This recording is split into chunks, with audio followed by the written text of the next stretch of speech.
The Galactic Council chamber buzzed with tension so thick you could practically slice it with a plasma cutter. Ambassador Rex 9 adjusted his ceremonial robes for the 15th time in 10 minutes, his three eyes darting nervously between the assembled delegates. The Zephyrian representatives' gills fluttered anxiously, while the Corithian ambassador's scales had shifted from their usual blue to a sickly yellow-green that meant only one thing: absolute terror. "By the 7 moons of Altara," muttered Councillor Thys under her breath, her mandibles clicking in that particular way that indicated she was seriously reconsidering her career choices. "Why did we agree to this meeting?" The answer sat at the far end of the massive obsidian table, looking about as comfortable as a sand viper in a snowstorm. Dr. Elena Vasquez, Earth's first and only representative to the Galactic Council, was methodically working her way through what appeared to be her 3rd cup of coffee. The humans had been granted membership only 6 months ago after their rather explosive introduction to galactic society. "She's doing it again," whispered Ambassador Kelton, his forearms twitching nervously. "That thing with the hot liquid. How does their biology even process that toxin?" "Be quiet," hissed Speaker Morvain, though his own voice cracked like a teenager asking someone to a dance. The ancient Voldorian had presided over the council for 3 centuries, and in all that time he'd never encountered a species quite like humans. They were unpredictable, illogical, and worst of all, they had this annoying habit of being right when everyone else was catastrophically wrong.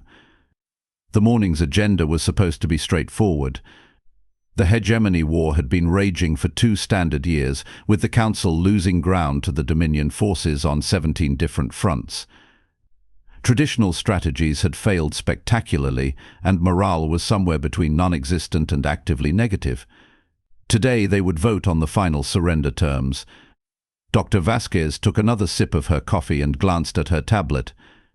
She'd been specifically instructed by the Earth government not to interfere with galactic politics unless directly asked.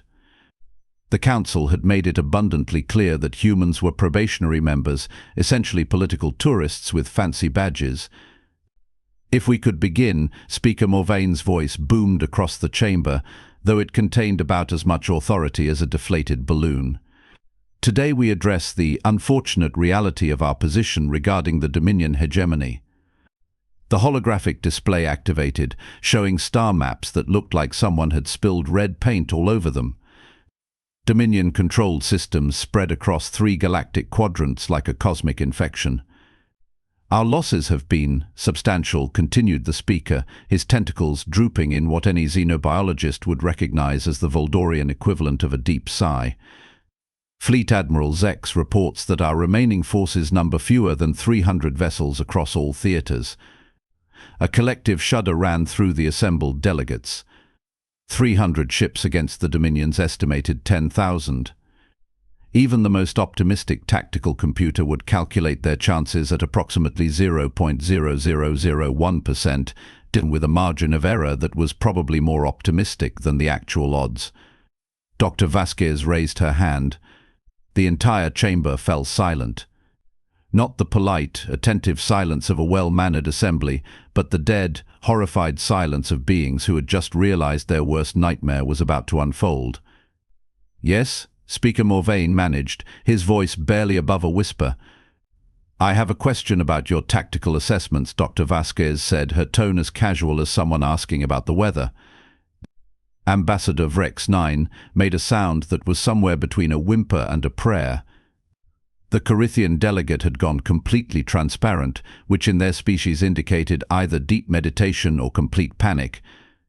Given the circumstances, panic seemed more likely.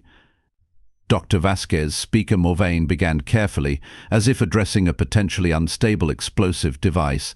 "While we appreciate your perspective, this is a matter of galactic security that requires... How many of your defeats involved direct frontal assaults on fortified positions?" She interrupted. The silence stretched on, and on, and on some more. Fleet Admiral Zex, a grizzled Nexarian whose scars told the story of 100 battles, cleared his throat. "The Dominion forces have superior technology and numbers. Standard military doctrine requires." That's not what I asked, Dr. Vasquez said, and took another sip of coffee.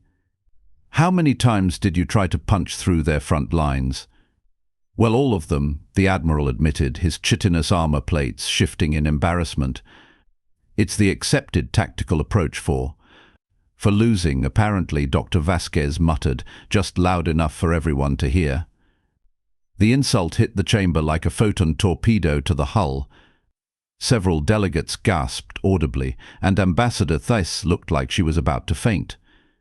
You simply didn't question military doctrine in the Galactic Council, especially not when that doctrine had been refined over millennia of warfare. Dr. Vasquez, Speaker Morvain's voice had taken on a warning tone that could have frozen helium. I must remind you that Earth's membership in this council is provisional. Perhaps it would be best if I shut up and let you surrender. Dr. Vasquez stood up, and somehow the human's modest height seemed to fill the entire chamber. How's that working out for you so far? Fleet Admiral Zex's mandibles clicked in what was either amusement or preparation for violence. It was hard to tell with Nexarians. And I suppose you have a better strategy, human. The way he said human made it sound like a particularly unpleasant disease. Dr. Vasquez smiled, and every alien in the room suddenly remembered why their species had developed instinctual fear responses. There was something deeply unsettling about human smiles, especially when they appeared in inappropriate situations. As a matter of fact, I do, she said, and activated her own holographic display. The star map that appeared was identical to the Council's version, but with several additional markers that made absolutely no sense to anyone present. What are those? Asked Ambassador Kelton, his curiosity overriding his terror. Supply lines, Dr. Vasquez replied. Fuel depots, ammunition stockpiles, food distribution centers, communication relays. You know, the boring stuff that keeps armies functioning. Speaker Morvain leaned forward, his ancient eyes narrowing. Those targets are heavily defended. The casualties would be enormous. Would they? Dr. Vasquez zoomed in on a particular system. This depot supplies 17 Dominion fleets across 4 sectors. It's protected by exactly 12 patrol craft and a single orbital defense platform. Impossible, Fleet Admiral Zex snorted. No strategic asset would be so lightly defended, because nobody's ever been stupid enough to attack supply lines instead of battle fleets, Dr. Vasquez said. You've been playing checkers while they've been playing chess, and you're all so focused on taking their kings that you've forgotten about the board. The chamber erupted in debate. Half the delegates were arguing about the impossibility of such tactics, while the other half were frantically running calculations on their personal computers. The numbers that came back were interesting.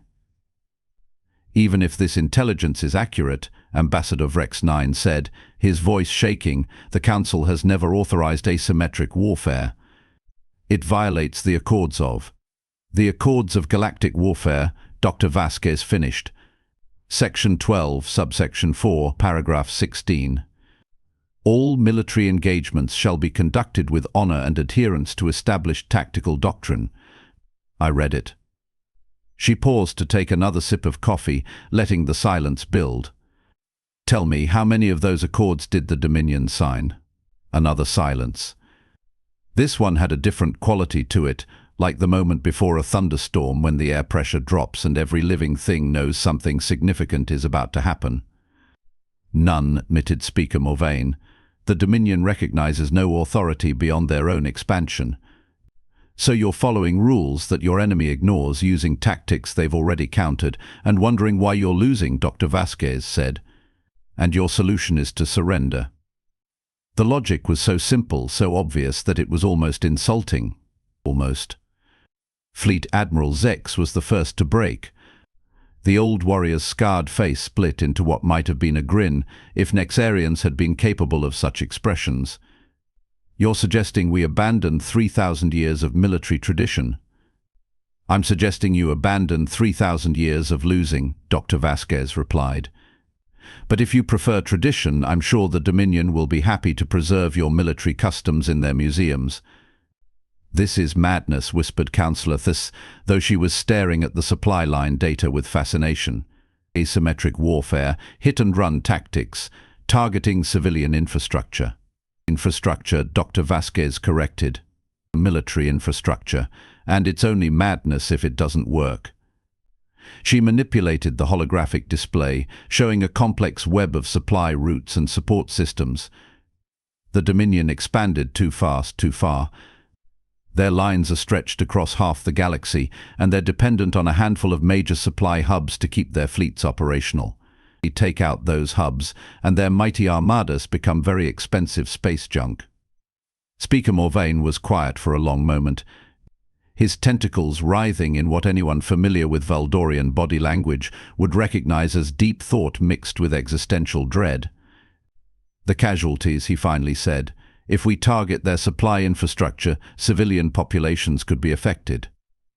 "Could be," Dr. Vasquez agreed. "Or we could continue with frontal assaults and guarantee that every civilian in Council space becomes a casualty when the Dominion completes their conquest." The truth of that statement settled over the chamber like a shroud.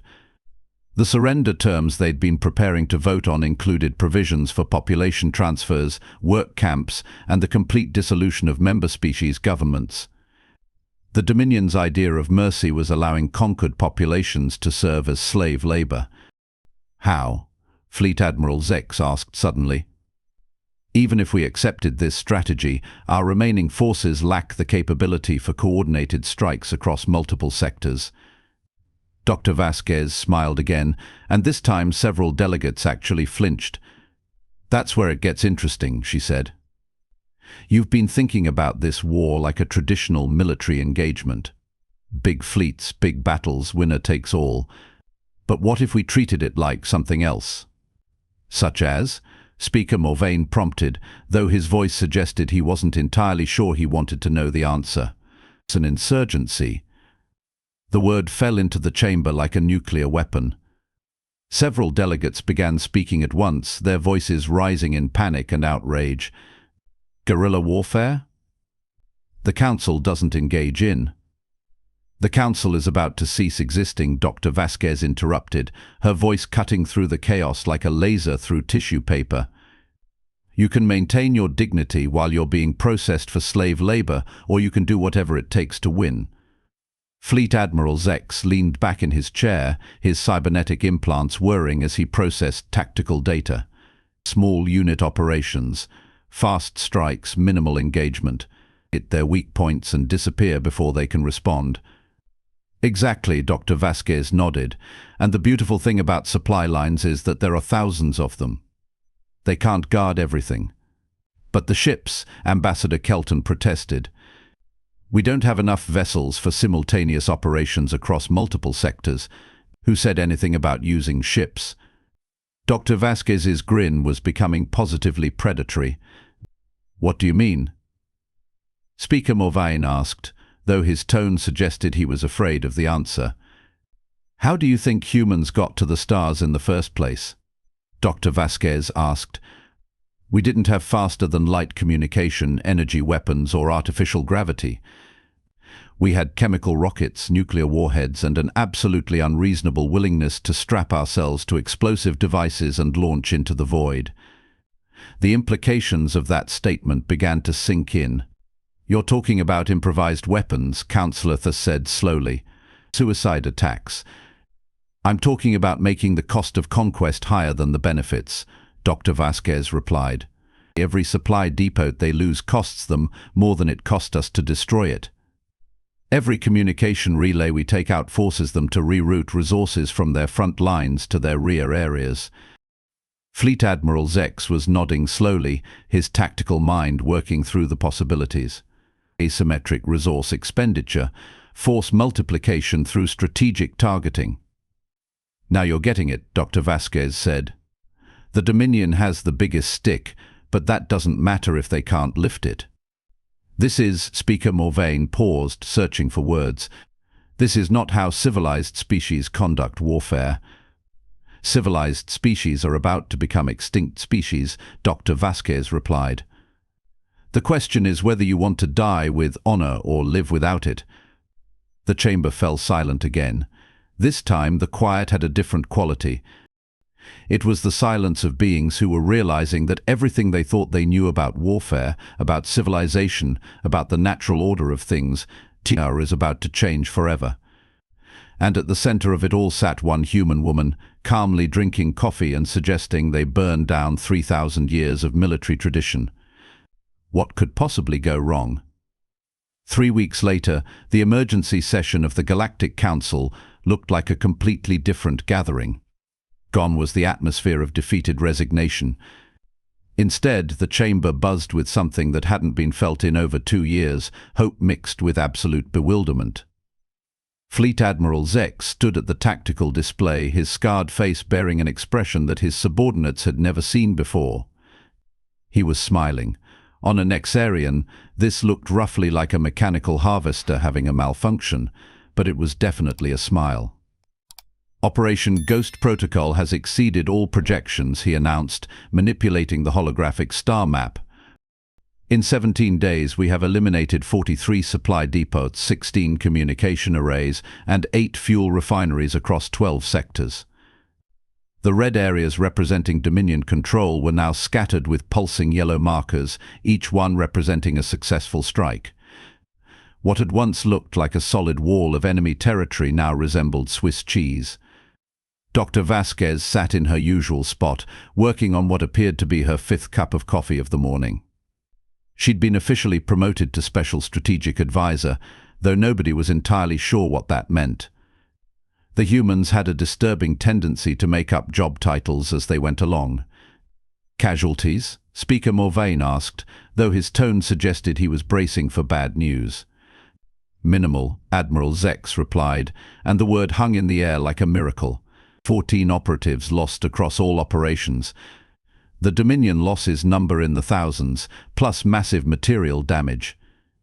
Councillor Thys leaned forward, her mandibles clicking in what had become her default expression of confusion. How is that possible? Traditional assault doctrine predicts casualty ratios of. Traditional assault doctrine involves flying directly at heavily armed positions while announcing your intentions, Dr. Vasquez interrupted without looking up from her tablet. Turns out enemies have trouble shooting at you when they don't know you're there. Ambassador Rex 9, who had spent the last 3 weeks in a state of perpetual nervous breakdown, raised one of his 4 hands. The intelligence reports mention unusual tactics. Could you elaborate? Dr. Vasquez finally looked up, and her expression suggested she was about to explain something that should have been obvious to a particularly slow child. Team 7 hit the Kepler Station fuel depot by disguising their ship as a garbage scow, she said. They literally flew right past 3 patrol fleets because nobody bothers to scan trash haulers.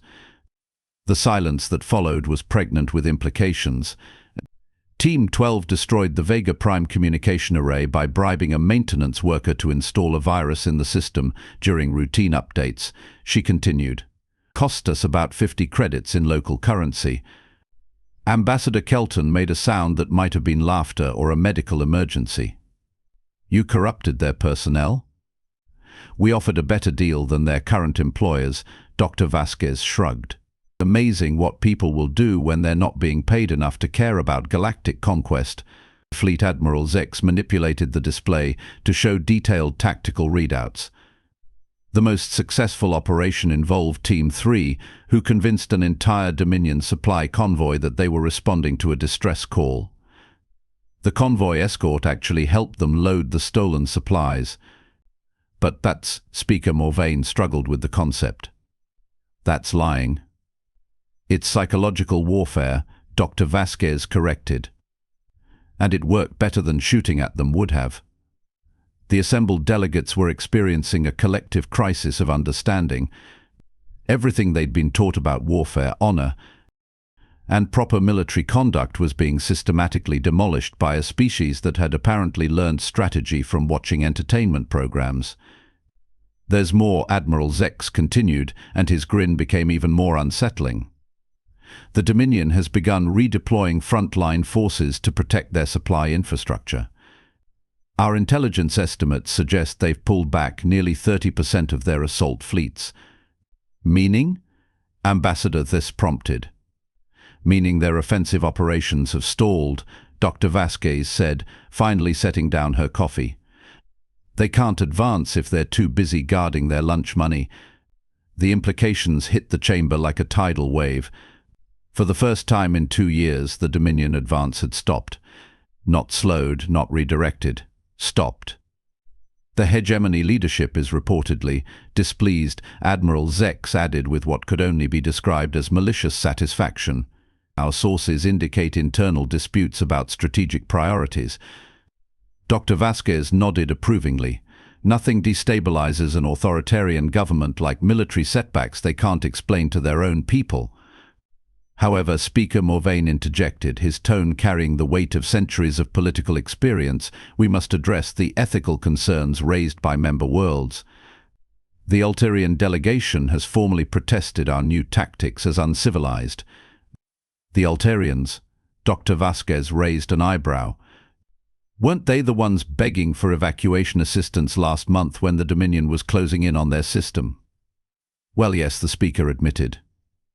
And now they're complaining about the methods we used to save them?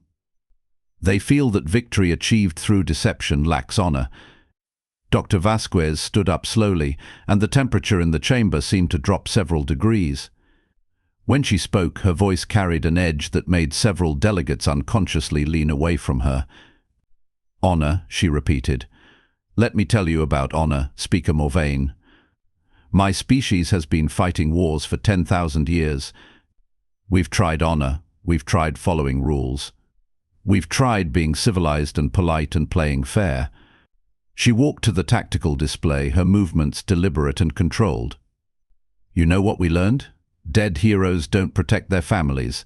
Noble defeats don't save innocent lives. And following rules that your enemy ignores is just a complicated way of committing suicide. The chamber was dead silent. Even the background hum of the station's life support system seemed muted. The Dominion doesn't care about your honor, Dr. Vasquez continued. They don't care about your traditions, your laws, or your feelings.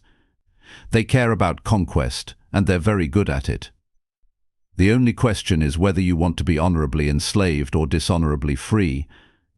Fleet Admiral Zex cleared his throat, his cybernetic implants whirring. There's another development. Our success has attracted attention from previously neutral systems. The Meridian Alliance has requested permission to join the Council. How many worlds? Speaker Morvain asked. 47, the Admiral replied, including 3 major industrial systems and the Nexus trade routes. The number hit the chamber like a physical blow. The Meridian Alliance controlled some of the most strategic territory in the galaxy, and they'd remained stubbornly neutral since the war began. They want to join the winning side, Dr. Vasquez observed. Funny how perception changes when you stop losing every battle. Ambassador Rex 9 was frantically calculating on his personal computer. If the Alliance joins, our combined fleets would number over 2,000 vessels. They're still outnumbered, but numbers don't matter if you're using them right, Dr. Vasquez finished. Which brings us to Phase 2. Phase 2? Councillor Thesis asked, though her tone suggested she wasn't sure she wanted to know. Dr. Vasquez activated her own display, showing a completely different tactical analysis. We've disrupted their supply lines and forced them to redeploy defensively. Now we exploit the chaos. The new star map showed Dominion territory, but with entirely different markers. Instead of supply depots and communication arrays, this version highlighted population centers, government facilities, and industrial complexes. You want to attack civilian targets. Speaker Morvain's voice was barely above a whisper. I want to attack their ability to maintain control, Dr. Vasquez corrected. The Dominion rules through fear and intimidation. But fear only works when people believe you're invincible. She zoomed in on a particular system, highlighting what appeared to be a major population center. This is Dominion Prime 7, administrative capital for their outer territories. Population 12 million. Military presence minimal because they've never needed to defend administrative centers before. "What are you suggesting?" Admiral Zex asked, though his tactical implants were already running calculations. "Liberation," Dr. Vasquez said simply. "We land ground forces eliminate the Dominion garrison and hand the planet back to its original inhabitants." The concept was so audacious, so completely contrary to established warfare doctrine, that several delegates began speaking at once. Ground invasions are impossible without orbital supremacy. The casualties would be enormous. The Dominion would respond with overwhelming force. Would they? Dr. Vasquez asked, and her smile was back. With what? Half their fleet is scattered across the galaxy protecting supply depots that might or might not be targets. The other half is trying to maintain offensive operations on 17 different fronts. She manipulated the display to show fleet positions throughout Dominion space. They're stretched thin, reactive instead of proactive, and their commanders are second-guessing every decision because nothing is working the way it's supposed to. This is exactly when you hit them where they least expect it. Fleet Admiral Zex was nodding slowly, his tactical mind working through the possibilities. Simultaneous operations strike their weakest points while they're distracted by their supply problems. And when the local populations see Dominion forces being defeated, Dr. Vasquez added, they'll start believing that resistance is possible. Nothing spreads faster than hope.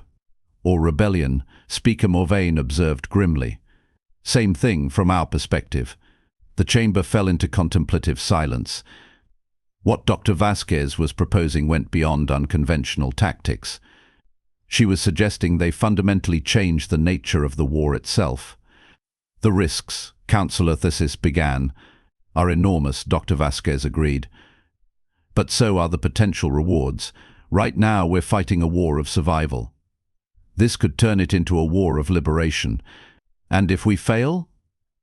Then we fail while fighting back instead of while surrendering, Dr. Vasquez replied. I'd rather go down swinging than go down begging. Fleet Admiral Zex activated his command console, displaying updated intelligence reports. Our infiltration teams report increasing civil unrest in occupied territories.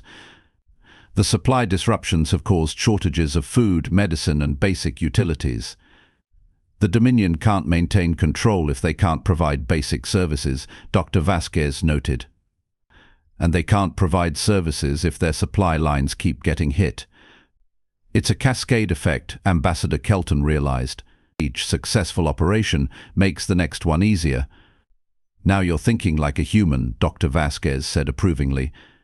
Speaker Morvain stood slowly, his ancient frame bearing the weight of a decision that would reshape galactic history. The Council will vote, he announced. All in favor of authorizing Phase 2 operations under Strategic Advisor Vasquez's recommendations. The silence stretched on for what felt like an eternity. Then, one by one, hands and appendages began to rise. Fleet Admiral Zex was first, his scarred face grim but determined. Ambassador Kelton followed, all four arms raised in solidarity. Councillor Thess hesitated, then slowly lifted her hand. Within minutes, the vote was unanimous. For the first time in Galactic Council history, they had authorized what amounted to guerrilla warfare on an interstellar scale. Dr. Vasquez finished her coffee and stood up. Well, she said, gathering her materials, this should be interesting. As she walked toward the exit, Speaker Morvain called after her. Dr. Vasquez, one final question. What made you so certain this strategy would work? She paused at the doorway and looked back at the assembled representatives of a dozen species, all of whom were staring at her with expressions ranging from awe to terror. Because we tried everything else first, she said. And when everything else fails, you do whatever works. 6 months later, the war was over. The Dominion had collapsed not through military defeat, but through the complete breakdown of their ability to govern conquered territories. Rebellions erupted across their empire as local populations realized their oppressors were no longer invincible. The final surrender was signed aboard a human vessel, using tactics that would be studied in military academies for centuries to come. And it all started because one human woman raised her hand and asked an inconvenient question. Sometimes the most dangerous thing you can do is interrupt someone who thinks they know everything, especially when they're wrong.